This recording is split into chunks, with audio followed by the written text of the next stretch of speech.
Your family restaurant bill comes out to be $100. Taxes is 12%, and you decide to tip 15%. How much do you end up paying in total? Well, a rough way of figuring out the total taxes in the total bill is to simply add 15 plus 12, which is 27%.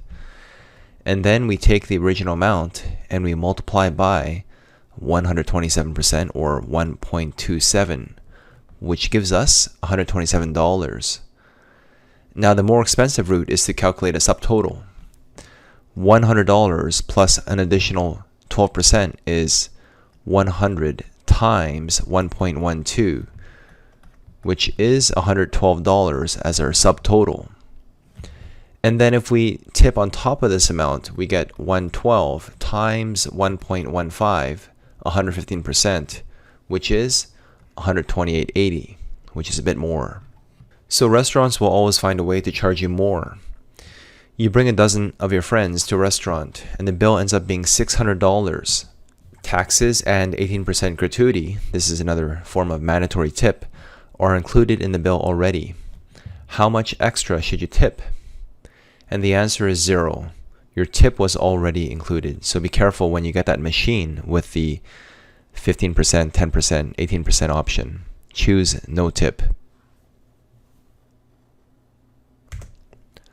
Let's plan a Best Buy at the supermarket.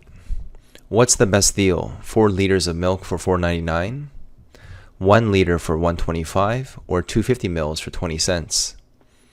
We're mixing units here, and because we're talking about something so cheap, let's make everything into pennies. We have 4,000 milliliters, that's 4 liters, equals 499 cents. And the question is, how much does 1 milliliter cost?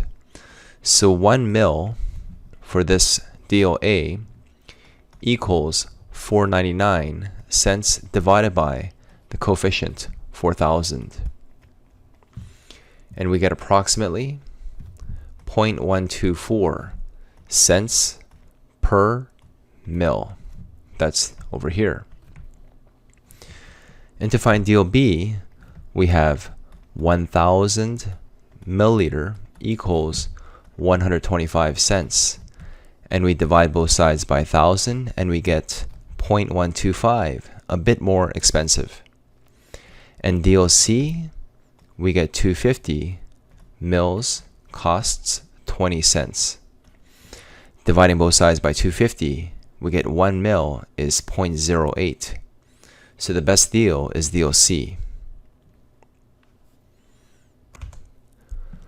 Now, what is price matching?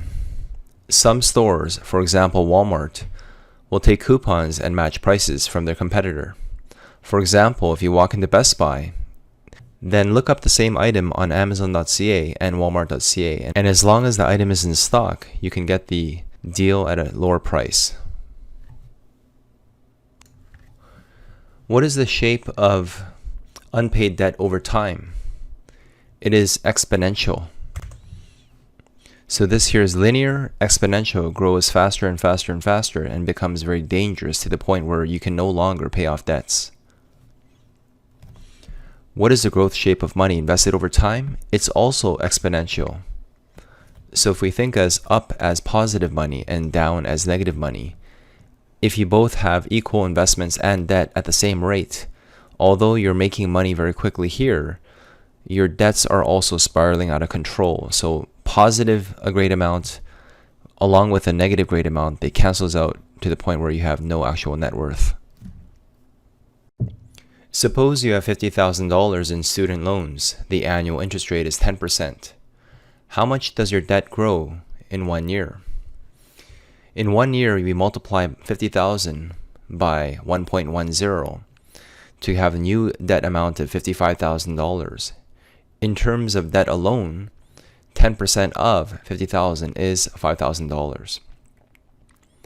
If you pay this debt growth amount each year, that is $5,000, how many years will it take to pay off your $50,000 loan?